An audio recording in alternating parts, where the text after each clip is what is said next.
Hello, everybody, and welcome to this Google Hangout from Sigma Xi, the Scientific Research Society. My name is Heather Thorstensen, and I'm the Manager of Communications for Sigma Xi. On this Hangout, we're going to be talking about connecting girls to science, technology, engineering, and math, and we're particularly going to be sharing success stories about what's working to do that. If you have a question or success story, you can type it in the right side of your screen at any time. You can also share your thoughts about our conversation on Twitter using the hashtag #GirlsInSTEM. Our conversation today comes from the fact that women are not represented equally in science and engineering. In 2013, women held 46% of all U.S. occupations, but were in only 29% of the science and engineering jobs, according to a National Science Foundation report.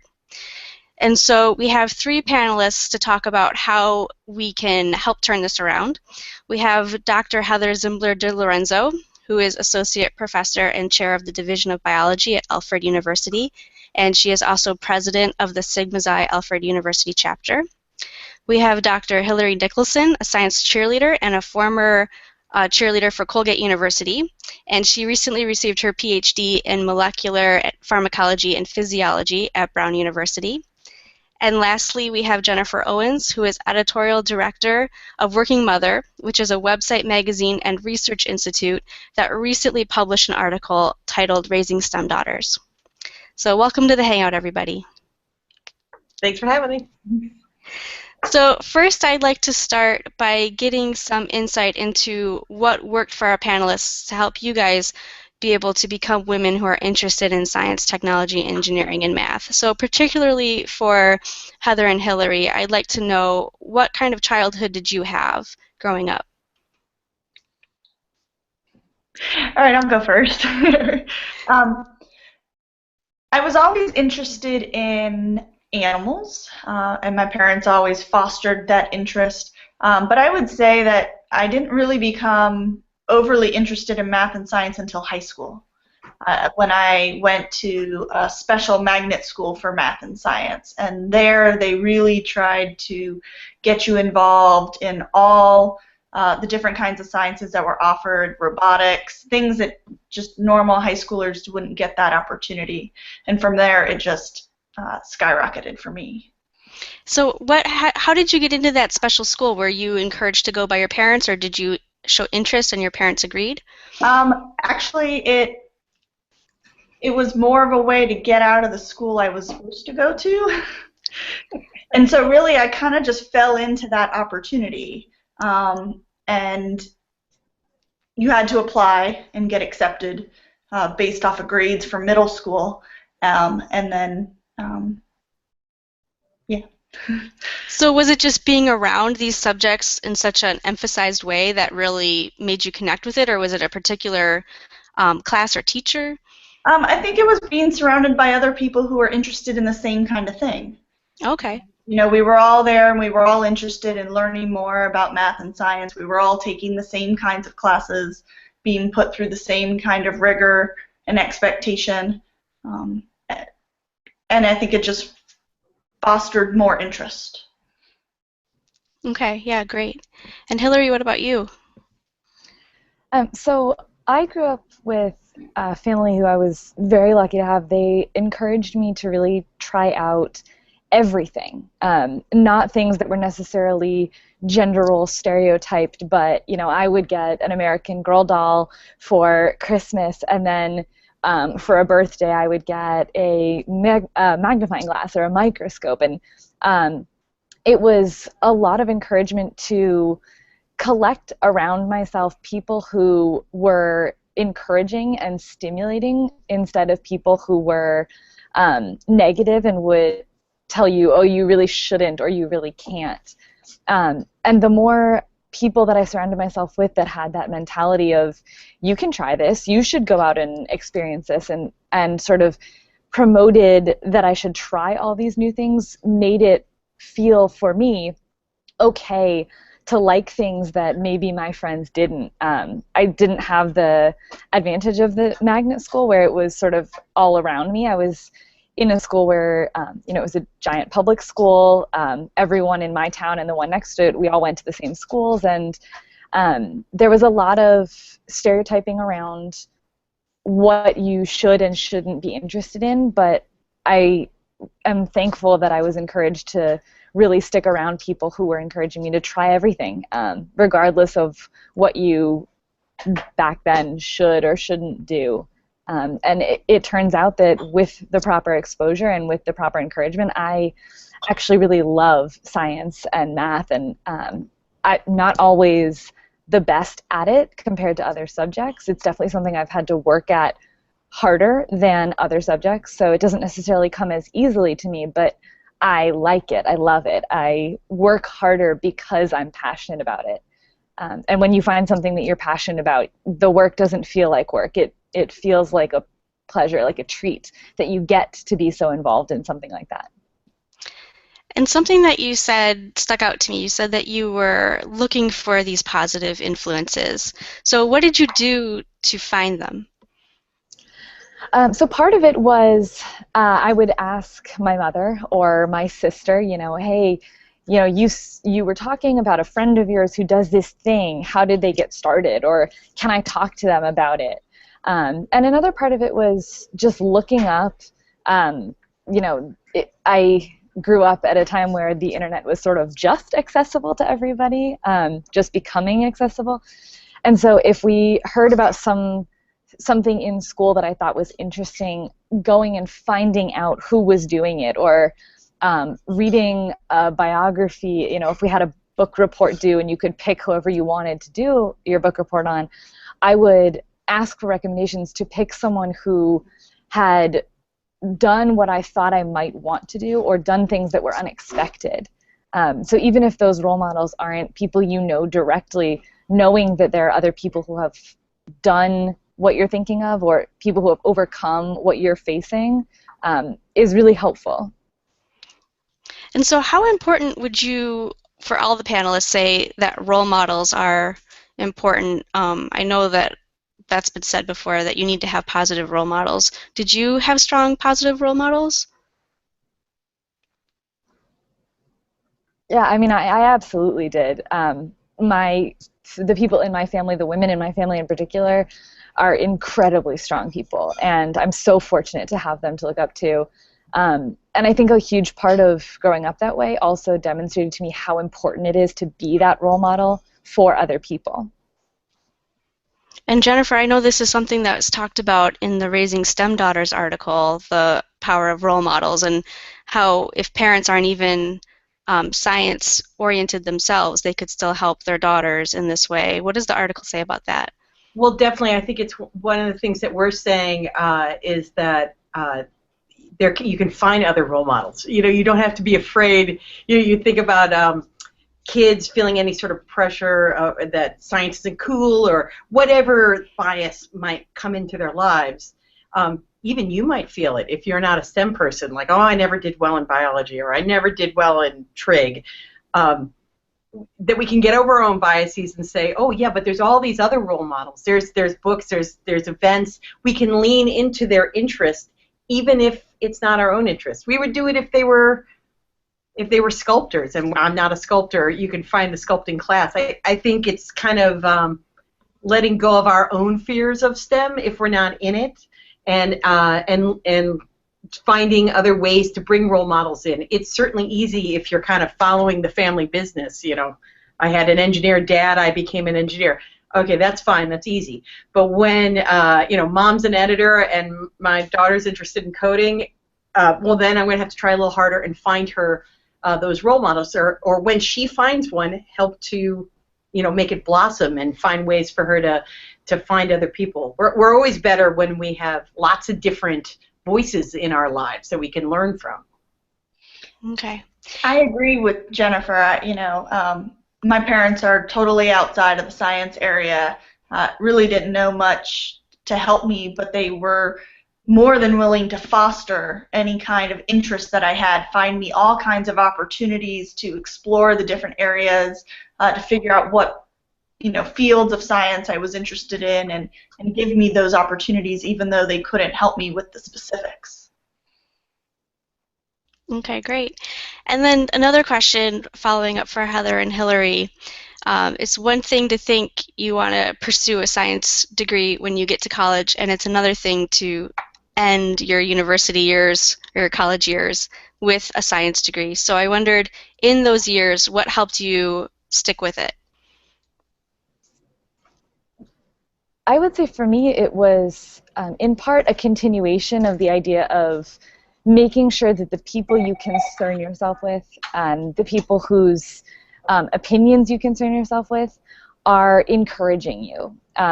There are certainly tests that I did poorly on. There are definitely classes that I struggled with, and it's easy to just think, yeah, I'm not good at this, this isn't for me.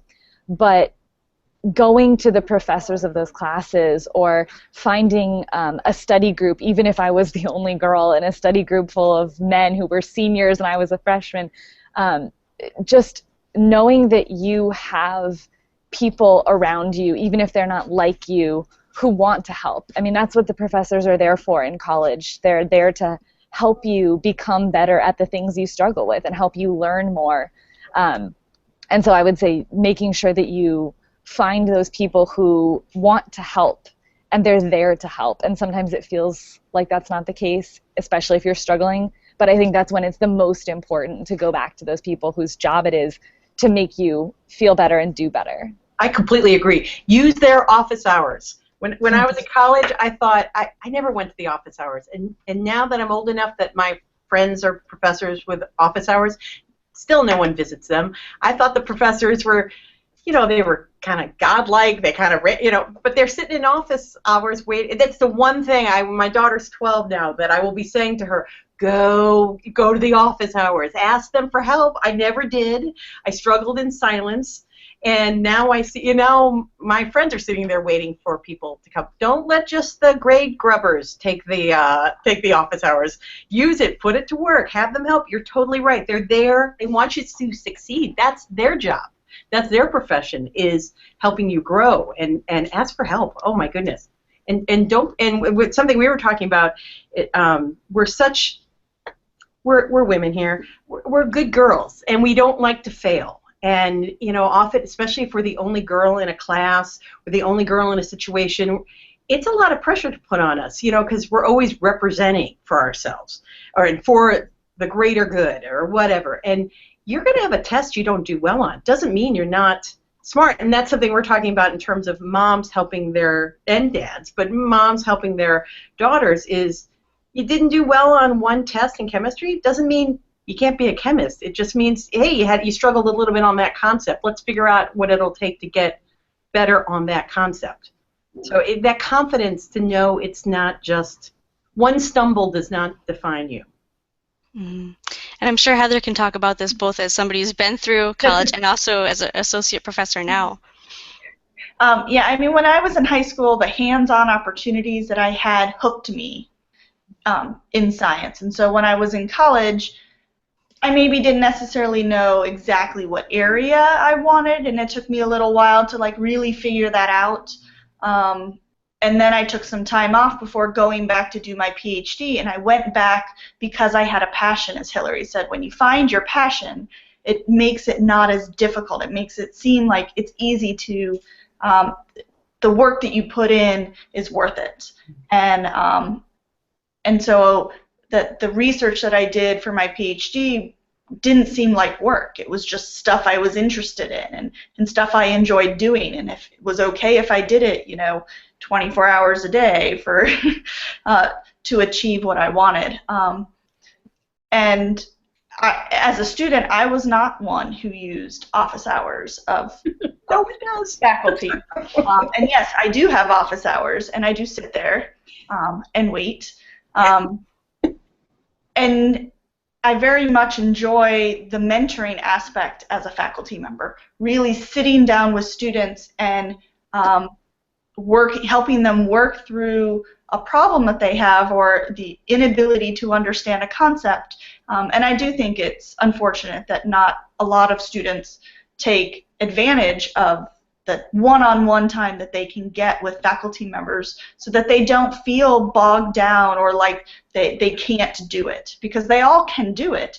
They just some may need a little bit more help than others, and that's okay to get. Okay. And we have a question from E-Man. She says, how do we get male colleagues involved in addressing gender inequality in STEM? If anybody would like to take that question. You know, the other story in our issue is men as allies, so we're on it. You know, part of, well, you know, we're looking at it from the general workforce and employment, but it's everywhere. There is a role that men have to play. Women on their own, certainly we help each other. We have to help each other. But our numbers are stagnant when it comes to leadership, not just in STEM, but everywhere. It's tougher in STEM. So us doing it on our own is not enough. We need to. The other half needs to be involved, and there's a sense of evolution is going to get us there very, very slowly. Women are getting more of the advanced degrees. Women are graduating bachelor's degrees more. I mean, eventually we're going to overtake them. Come on. So, but if they want to succeed, they're going to need us. So there is a sense of building just general awareness. I also think, though, there's a general calling out when that unconscious bias that keeps women, keep you quiet in a meeting or a class because you are the only woman. There has to be a role for professors and people to call out for when that bias attacks. It's a lot of it is awareness, and institutionally, societally, we have a role that we must play to get men to realize our economy will suffer when we're not lifting up more women into every role in society. So that's pretty generic, but it's still important to address. Okay, thank you. Anybody else? Well, I'm in a work situation that's a little bit different because I'm surrounded by women. We have one male faculty member in our department, and I would say that 90% of our students in our biology department are women as well. And so I have to remind myself that that's not necessarily true in other science departments, even within my university, as well as other places. We are actually trying to find men to bring men in. Nice. So, and I try to use that, and I try to foster and make sure that all of the women that we currently have use that to take that for their advantage, that they are surrounded by other women and that's comfortable for them.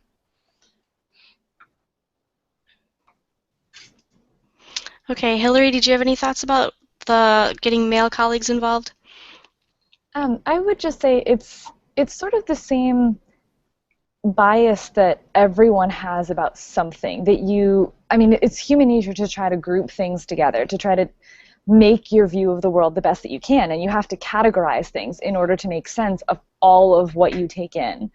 And I think that one of the things, and this ties in directly to what we do with Science Cheerleader, which I'll be happy to talk about later on, but one of the things that we really focus on is a lot of times if you have one representative person, say one, for example, my mentor in my graduate work is male, and he's phenomenal. He is amazing, and he's so encouraging, and he's helped me progress so far.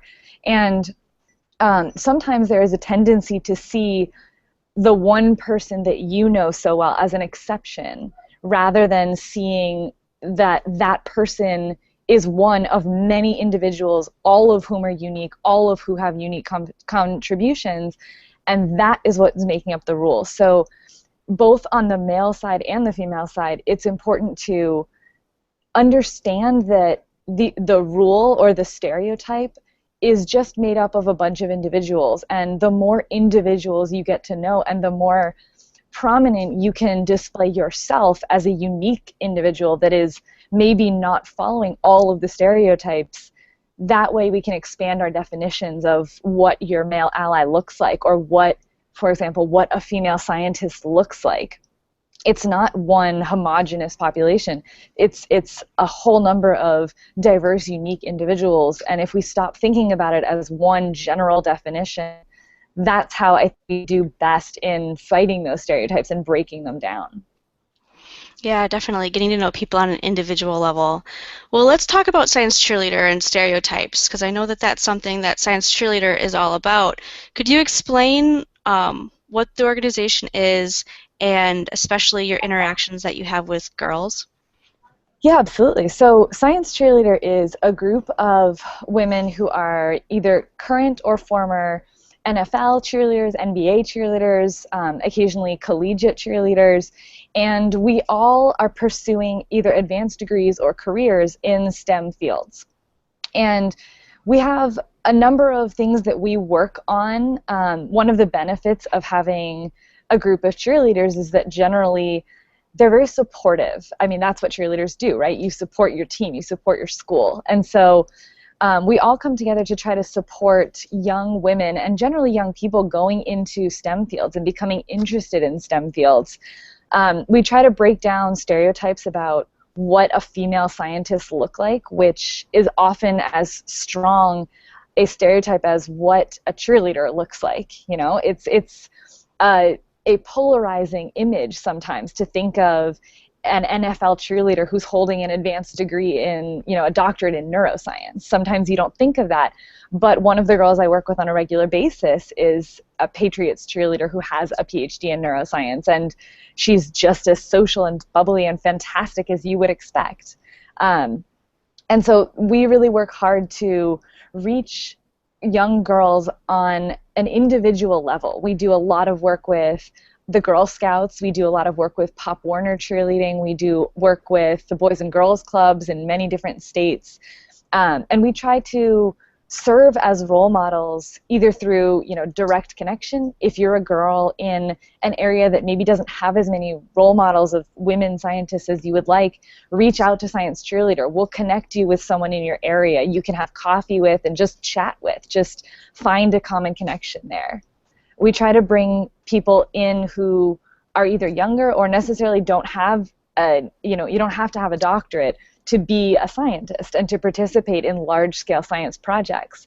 So we try to bring some projects to young women who are interested in science but don't necessarily have a lab or don't necessarily have, you know, a permit to work with radioactive material. There's still great science you can do, and we try to bring those projects to everyone to participate in.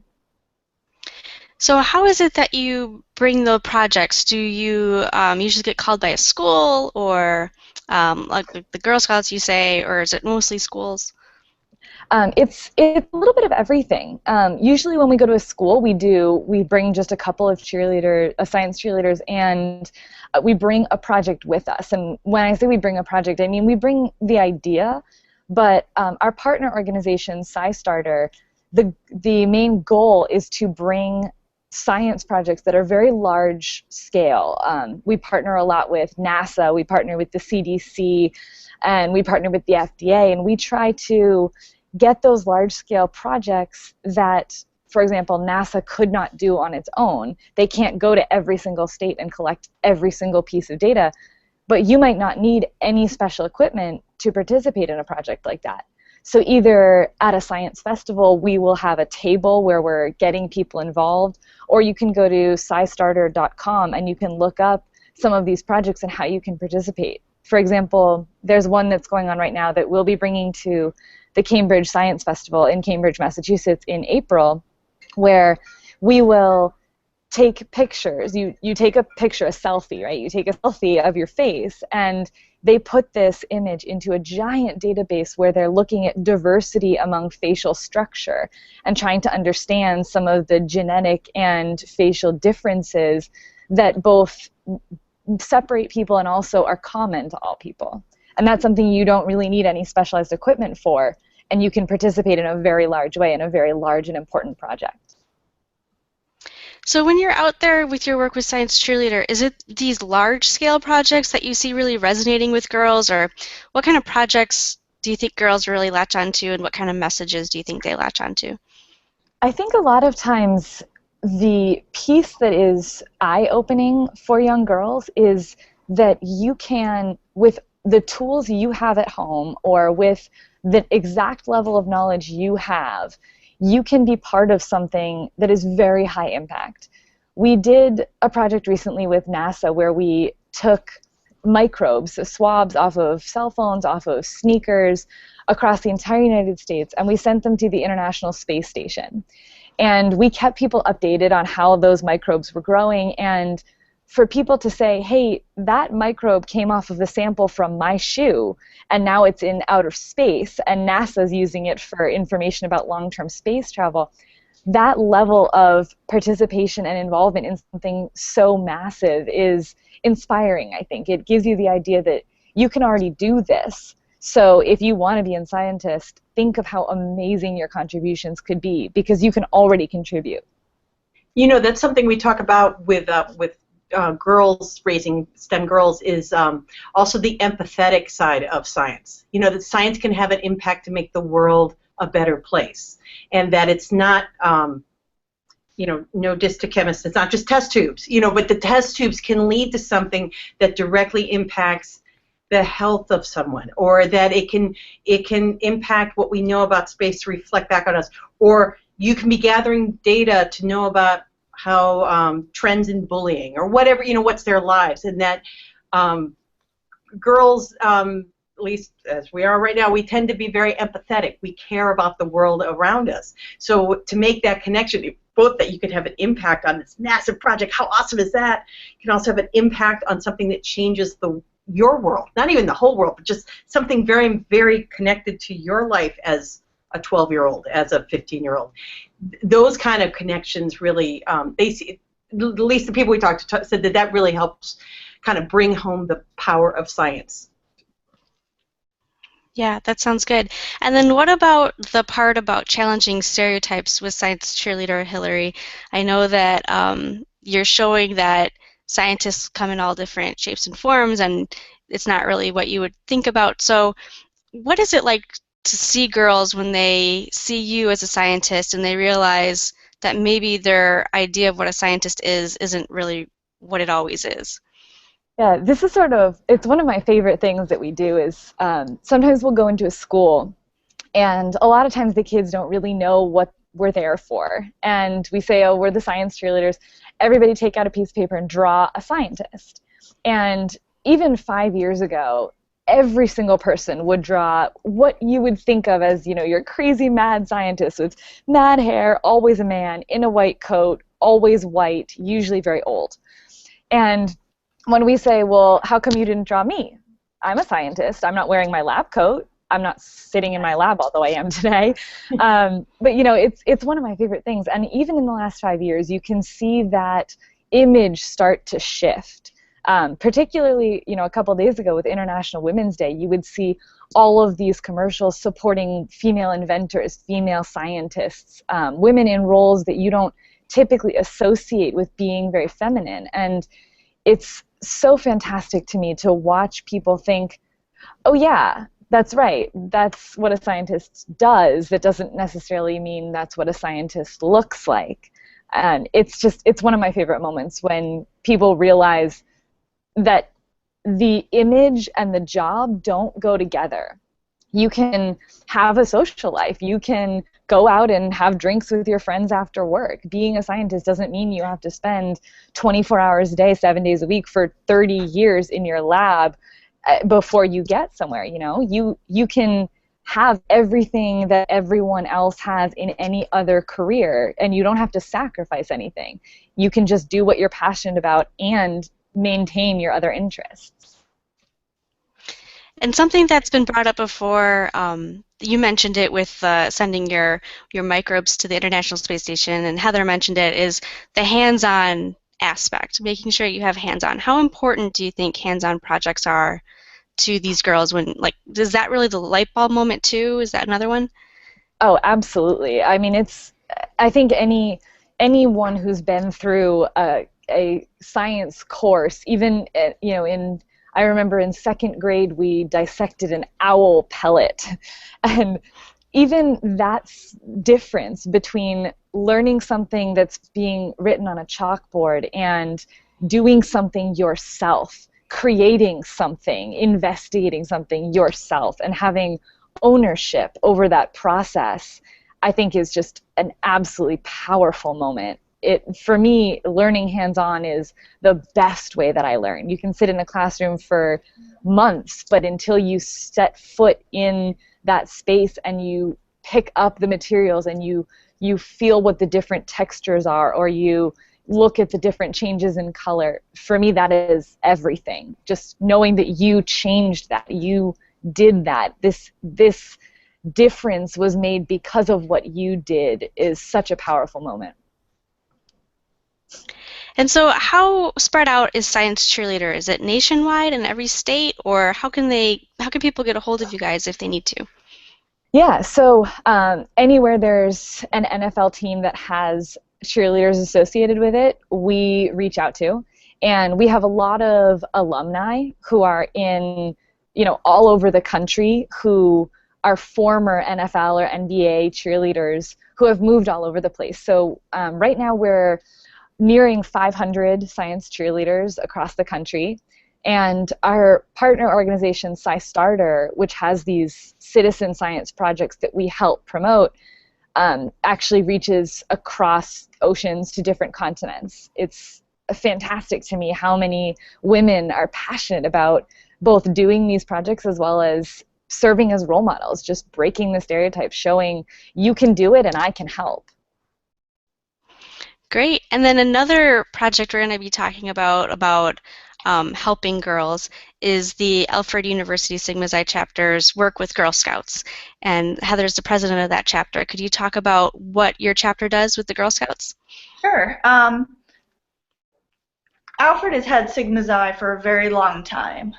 It kind of went defunct years ago, and when I came on, I realized that we strongly encourage our students to do research, design projects, do that research, but there was nothing really in terms of recognition for them. And so I restarted Sigma Xi back on campus, and when that happened, it was published in the paper, and I got a phone call from the Western New York chapter of the Girl Scouts that noticed that we had a bunch of females, mostly females, that were being inducted into Sigma Xi on campus, and asked if we would be interested in doing something science related for the Girl Scouts in our area. Our area is very rural, and they said that most of the chapter leaders were uncomfortable doing science related things. They didn't have the knowledge necessary to be able to explain all the stuff, and most of the things that they do were craft-related projects.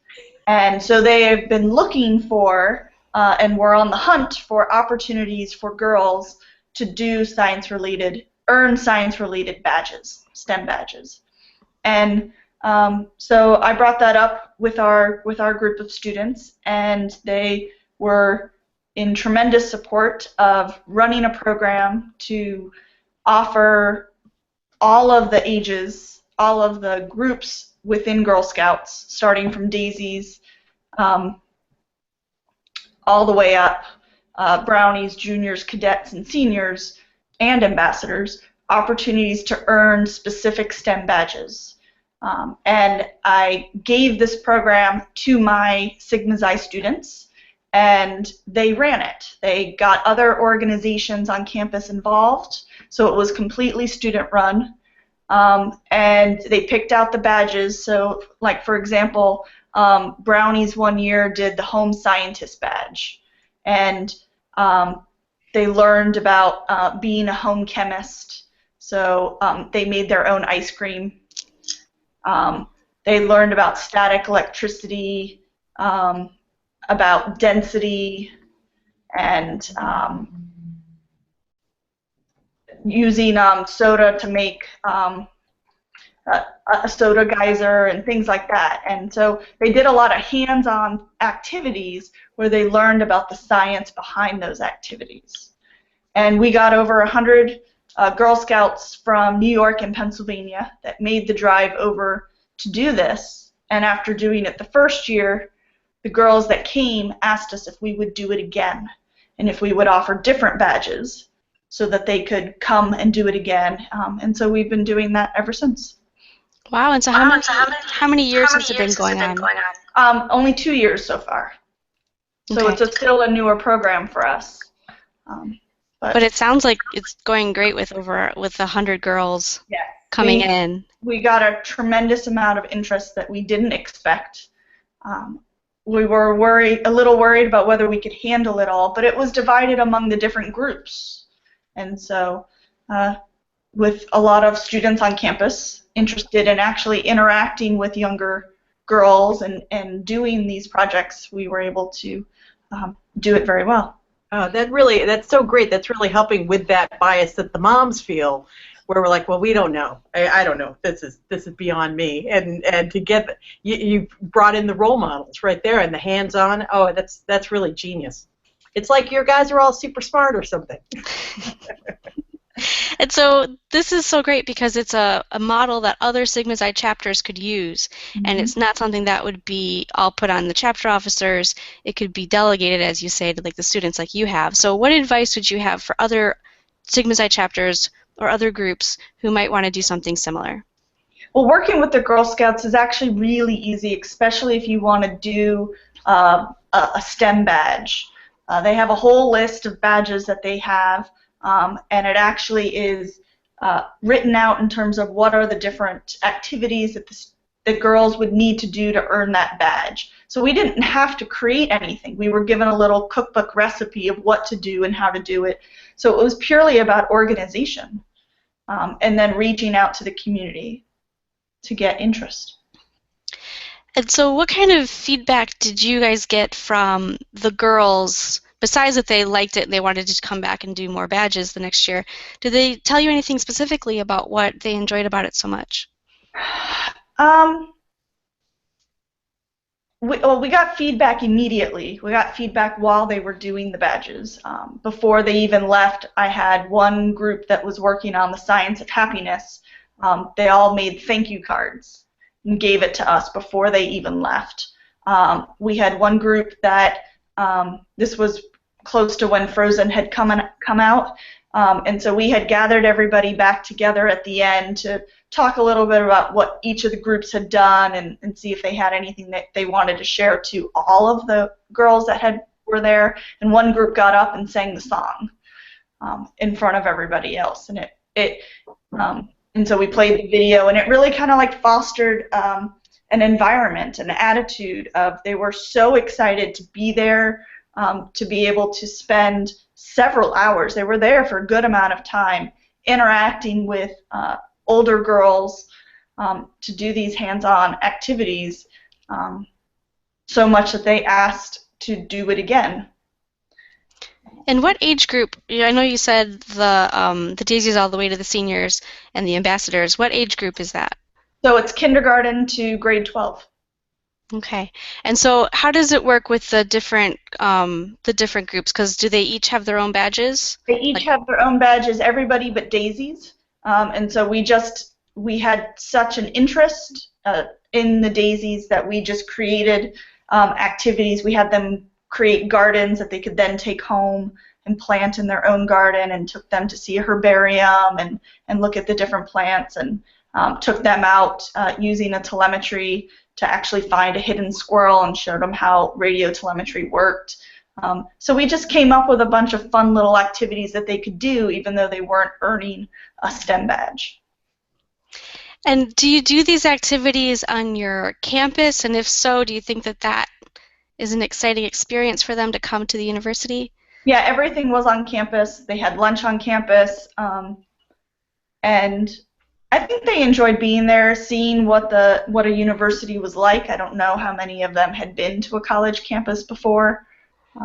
And we try to pick a time of the year where they could go outside and do fun things up in New York to get that college experience. That's great. And so, Jennifer, let's move on to the article from Working Mother with the Raising STEM Daughters article. One thing I noticed that the article says is it states that the challenge to foster female interest in STEM begins in childhood, and it talks about how it's something that you have to work for. And so could you walk through the main points of that article and the types of advice it gives about girls in STEM? I think the main point is that we, as moms, and of course always dads, but we're speaking to moms, we need to encourage our daughters. And as with so many things with our kids, when they're really young, you see, boys and girls, there's lots of, toys that you can put in front of your kids when they're smaller. And maybe because I do have a 12-year-old, I'm really focused on that right now, because that's right when the, other interests come in. The peer pressure starts to get more, and, who's a smart girl, who's a not smart girl, who's a cool girl, all that sort of like breaking up into buckets. You start to see it, and it's funny because it's almost, it seems to have gotten better than when I was a 12-year-old, but it's still there. And so, like, what can we do at that point? And so we're really looking at strategies for moms to take those girls and kind of help them navigate through, so we can get to the the high school courses, and we can get to college, and keep that, because the pipeline is so leaky. These girls that have been so interested when they're 8, and they're engineering and using Legos, or interested in making the volcano and acids and bases and stuff, start to fade. And so the things we're looking at is, there are just simple things that we can do. And I do this in my house all the time. I have a daughter who is doing very well, thank you very much. It's science and math right now. Also passionate about art. Like, very much. I don't know how she has perspective, but God love her, she does. So a lot of what I do is just a constant conversation of where art meets science and math, and tech, and is to kind of constantly be making those connections. That you don't have to be art or science. It's called art and science. We bring it together. And how could you bring that together? Oh, did you notice that job, he had kind of an artistic eye, but there was this scientific part of it. Audubon in a basic thing. He's cataloging the world and doing it through art. So, just exposing them to a broader view of science and tech and math and engineering that they may not be thinking of. And we can all do that. We don't have to be engineers to see the world, because we're hopefully we have a broader view as parents. And so, talking about it, basic science museums. Let's go. Science museums are super fun. The Boston Science Museum was always my favorite place to go as a kid. And I would have told you I wasn't a science kid, but obviously I am, because I love that place. Building confidence. We were talking about before that one stumble, one bad test, one whatever, is to have that confidence to muscle through and to see the bigger picture, that does not define you. And nor does your girlfriend saying, ew, you're taking chemistry, that doesn't define you either. You like chemistry, you take chemistry, and let's support you and figure it out. And so that kind of helping shape the conversation for them and giving them a viewpoint, so that that we don't extinguish their passion for STEM careers, STEM interest, before it's had a chance to really burn. I was going to say blossom, but I was mixing metaphors. So that's, basically it's what can we do to keep fanning it and to keep going, and not to force it on them, but certainly if you have an interest, and to see the science cheerleaders, to see the Girl Scouts, find different ways that you can access it and be a part of it, even if you yourself as the mom or dad feel a little out of your element in it, because we desperately, the other part of our article, we desperately need women in STEM. And you guys all know this, but I'm going to say it. Not only are our numbers low in these fields, but these are the fields that are hiring. These are the fields that the wages are higher. And so, women need to be taking advantage of it. We need to be grabbing at those rings and having them. But also, you guys all know this, that, if the research and the engineering and the whatnots of STEM don't have a female point of view, then our voice isn't heard in it, and we're not creating the things that serve women. And so we're serving all of womankind. Here we're working on a story for our next issue, and this is going to get real inside baseball, man. What does the next generation of breast pumps look like? Tell me a man who cares about breast pumps. They don't. But women do, and the minute you have a baby, you will, because the vast majority of moms start out in this country do breastfeeding, and that involves breast pumping. So we need engineers, and we need the research on breast milk. This is all women-oriented, and so we need women in STEM careers to take on these questions and answer them. Great. Okay. We have a question from Diane. Ooh, I'm sorry. I'm kind of echoing. It says, can you share examples of specific programs and projects that help girls and young women connect with STEM and see relevance to their own interests? For example, I read recently about an engineering program focusing more on solving community problems, less on building monoliths. And I know that there were some specific programs mentioned in the Working Mother article. So, Jennifer, would you like to help answer that one? Sure. Some of the ones that we called out, the American Association for University Women have two great programs. They have, I think it's Tech Trek, and I forget what the other one's called, but they have week-long camps and they have day-long programs, and they bring in all kinds of STEM folks to talk and share their careers and their challenges and the like. So the AAUW is a great place. They're very committed to this topic as well. Girls Who Code. Black Girls Who Code. I mean, something we haven't really talked about is, it's tough to be a woman in STEM careers. Women of color in STEM careers, the numbers are even lower. And so we really like all the work that Black Girls Who Code is doing in that area. Is just, it's inspiring. Alexa Cafe.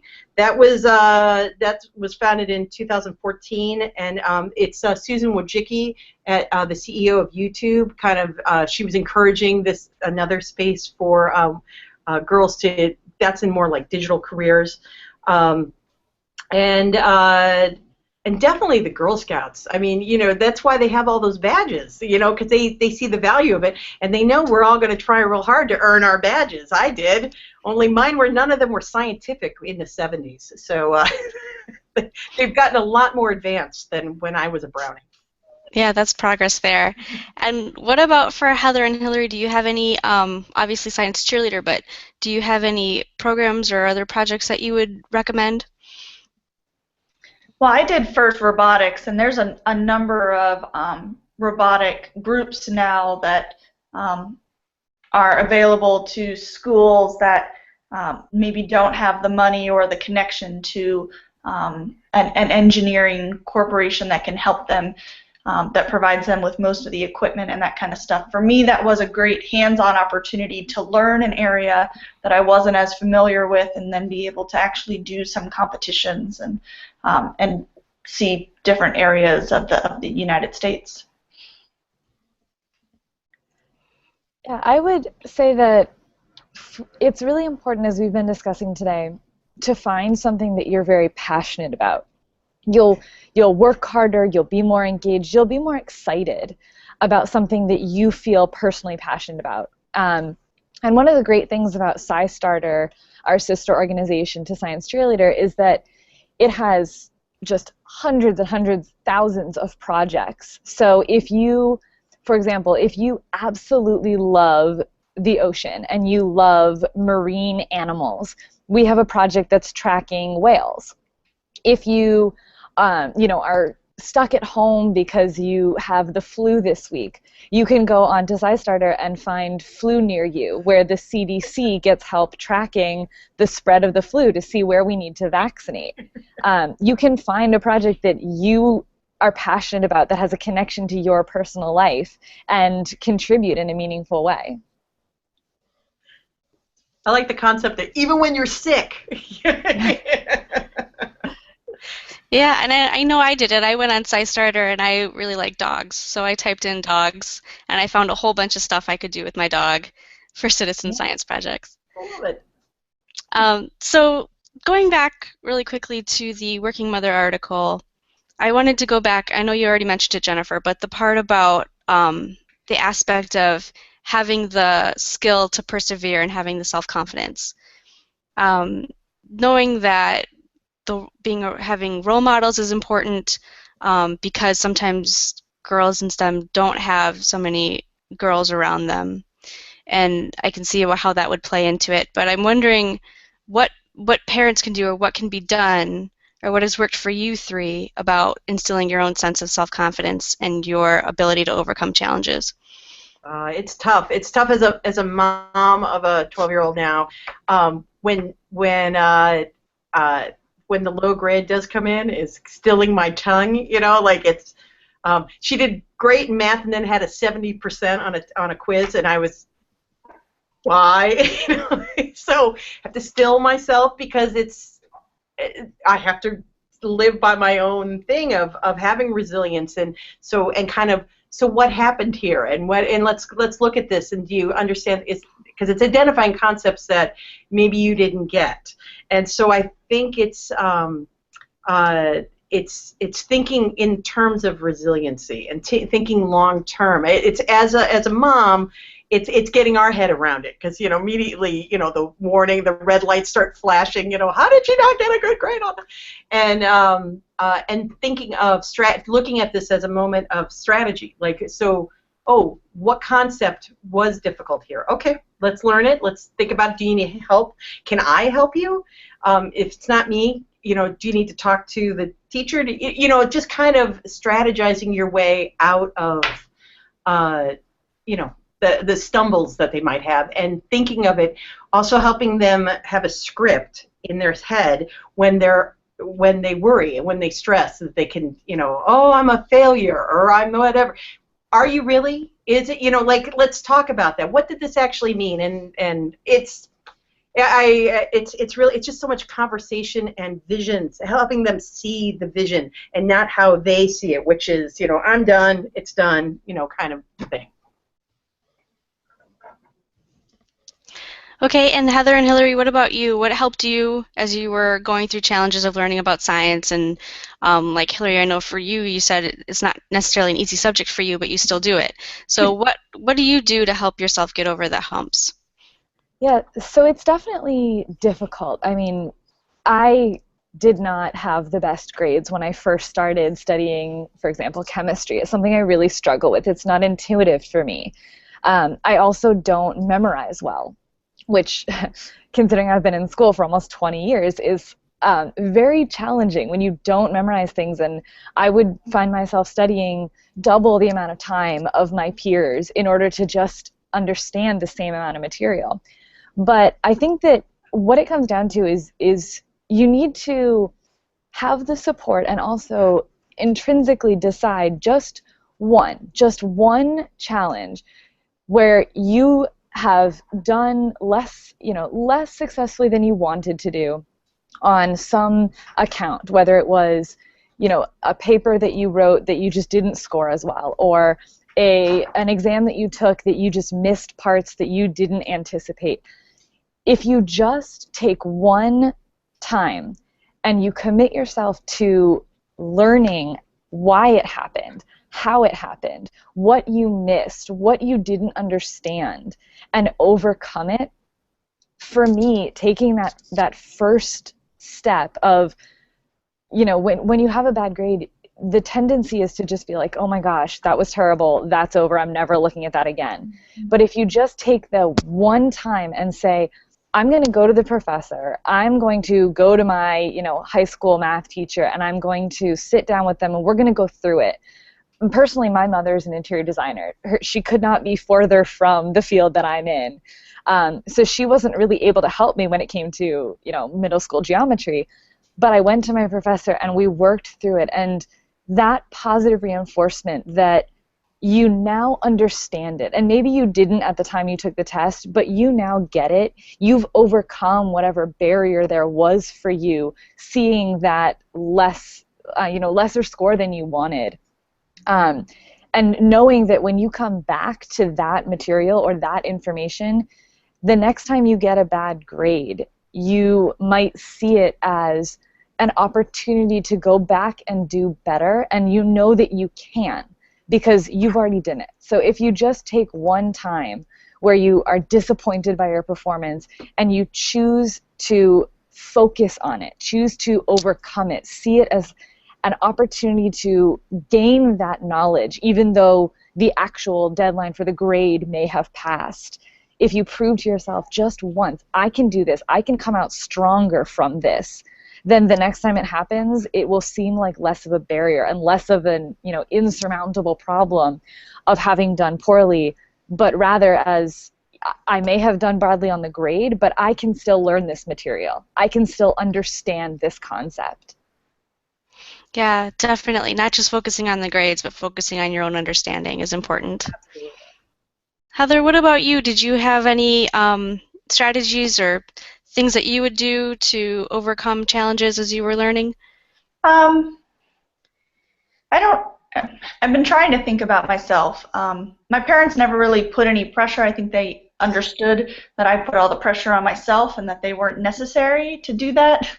Um, but I do strongly agree with what Hillary said, especially looking at it from the professor side of trying to get students to understand and take the time to not just move on from an assignment, even if they did well, but to always take a look at what the comments are that were written, or sit and talk with the professor or anything like that, so that they can actually learn more. There's always more to learn. We never know everything. And we're always constantly learning, and it's good to learn from the mistakes that you've made so you don't make those same mistakes and can move forward. Great. Okay. Well, we're down to our final minutes of the Hangout, and we've covered a lot of ground. I want to know if any of the panelists have any final thoughts, or if you are watching the broadcast, if you have a question, now is the time to type in a question and we'll answer it. But any final thoughts from you about helping girls with STEM?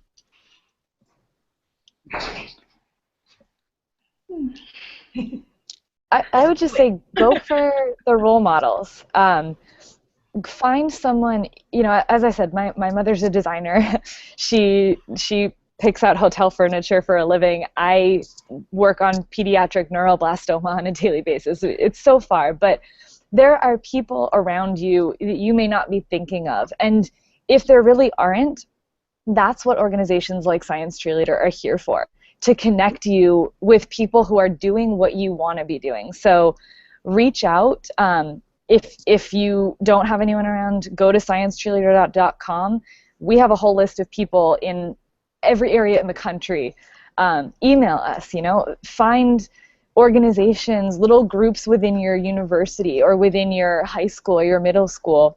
Find the teacher who is starting a club, who is working on things you think are cool, or Google, if you're interested in climate change, go to climate change plus my hometown and see who's talking about it and get in touch with them. If you're proactive about finding a couple of role models, it will come back to you tenfold. And instead of you being the only person fighting for your passion or your interest, now you're going to have a team of people who are all pushing you forward, and that is critical. You need cheerleaders, right? Great. Okay, well, that concludes the Hangout today. Then if nobody else has anything else to add, I don't see any other questions from the audience. So thank you if you were in the audience and you asked a question today, and thank you to our panelists. Thank you for having me. Have a good day, everybody. Bye.